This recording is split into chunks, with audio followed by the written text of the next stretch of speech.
on right now, but How's my posture? okay. Hello, everybody. Thank you for tuning in. We are coming to you live from Daggerwing Nature Center in Western Boca Raton. My name is Lila, and the star of today's show is Artemis. Artemis is an eastern screech owl, and that is who we're going to be doing our feeding presentation for today. So I will start my actual talk at 3:15, so we have just a minute or so left before we get into it. And so we're just out here today enjoying this beautiful weather that we are so lucky to have here in South Florida. We've got a nice breeze today, and we're kind of at that in-between point between spring and summer where it's definitely getting warm out here, but it's not terribly hot yet. So Artemis actually loves the opportunity to be able to come outside, and her whole body posture kind of relaxes. Her feather tufts are relaxed and kind of a little bit back, a little bit up, and she just likes to take in all the stimulation of her surroundings. So in the same way that we like to go outside because we like to breathe in the fresh air, we like to hear the wind blowing through the trees, feel the sun on our skin. Of course, it'll be the same for other animals as well. So we like to give Artemis the opportunity to come outside. And so if you've got any questions for us, go ahead and give us a comment, leave them in below on the feed, and we will do our best to answer them live today on our presentation, okay?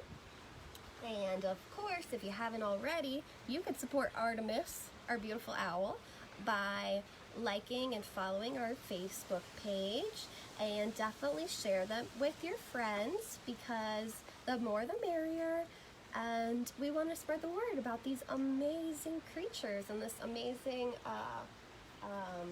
these natural resources that we have access to, that we're very lucky to. All right. So while we're out here, Artemis she likes to look around, and she likes to, honestly, she really likes the peace and quiet of it. Artemis gets to go outside at least once a week, and that's part of her enrichment schedule. And it is definitely a relaxing stroll for her. She doesn't really have to work too much. She just gets to enjoy the surroundings. Occasionally, while we're out for a walk, we might come across another hiker or another nature enthusiast, and that's usually a special day for that human, that guest at the park, when they get the nice surprise to see Artemis enjoying the sunshine as well.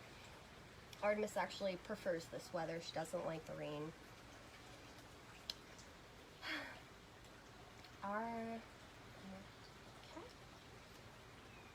Artemis, you're looking very serene today.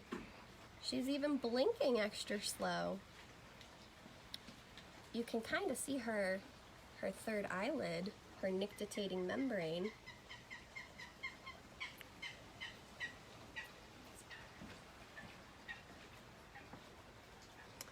So again, leave us your questions.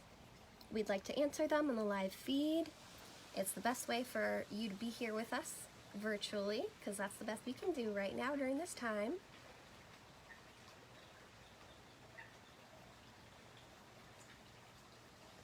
All right, I think it's 3:15, so we'll go ahead and get started.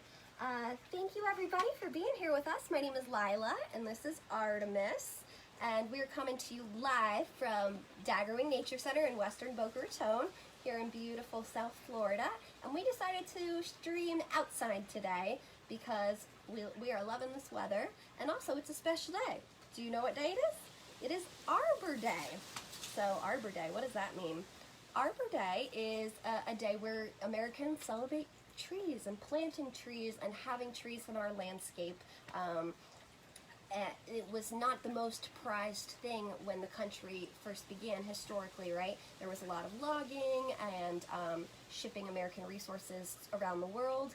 But in actually 1872, they claimed what is now the last Friday in April as Arbor Day, to celebrate the fact that we have trees and that you can plant trees and they're good for the environment. And we're going to get into why Artemis loves trees too. So I also just wanted to mention that you're tuning into our animal feeding, which we do Wednesday through Saturday at 3:15, and every Friday is Feathered Friday. We have our owl out for our feeding. Okay, so we actually already have some questions. Thank you guys, I appreciate that. First one was, when is Artemis's birthday? Awesome question, thank you for asking. So, side note, funny enough, only mammals have birthdays. Birds and reptiles, they would have a hatch day, right? They hatch out of an egg. So, while we don't know the precise day in which Artemis hatched from her egg, we do know her age, and she is around 8 or 9 years old now. So she would have been born around this time of year. Of course, it's springtime. That's when the chicks are hatching. Okay. And actually, wait, did we have another question too? Oh yeah, does Artemis like warm weather? So yeah, Artemis does like warm weather, and actually she can let us know when she's too hot.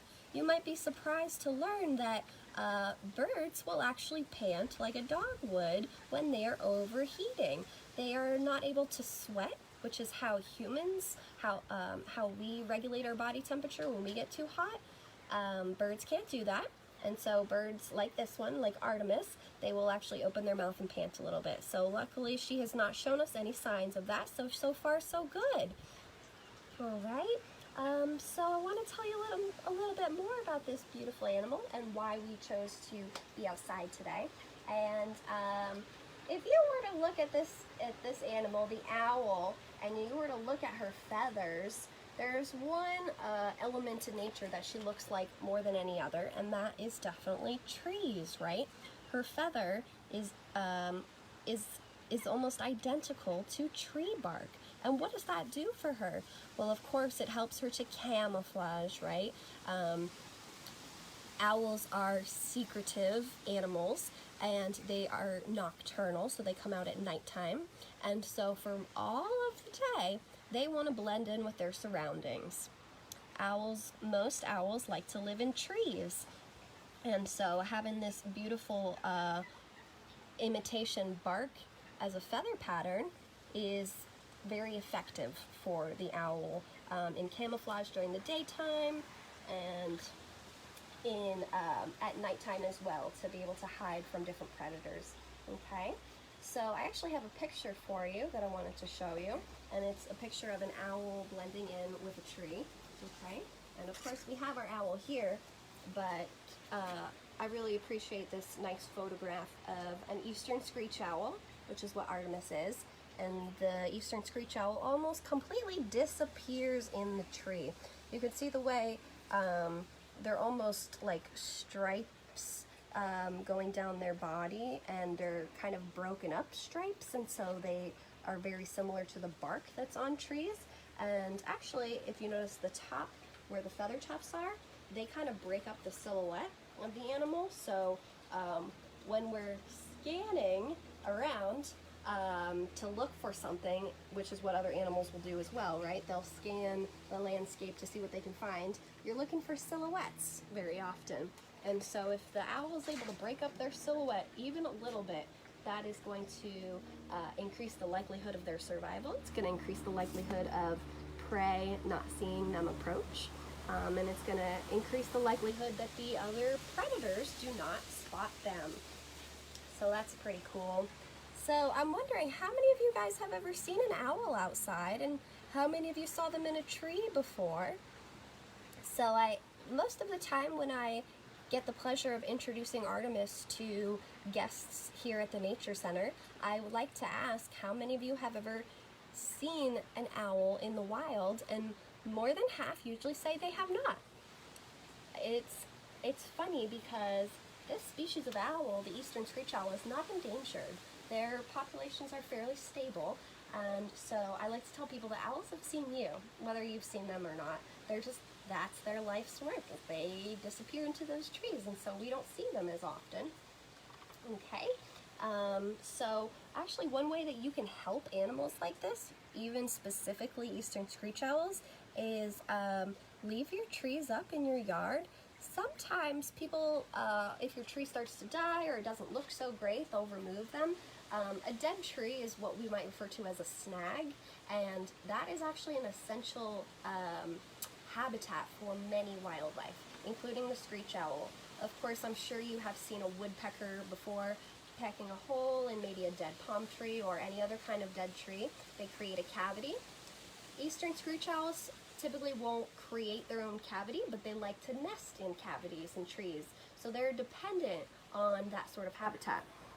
And while that is their preferred option, you can actually be very inviting to a screech owl by setting up a nest box in your yard or in your property. And you can look up the specific dimensions for an eastern screech owl nest box. And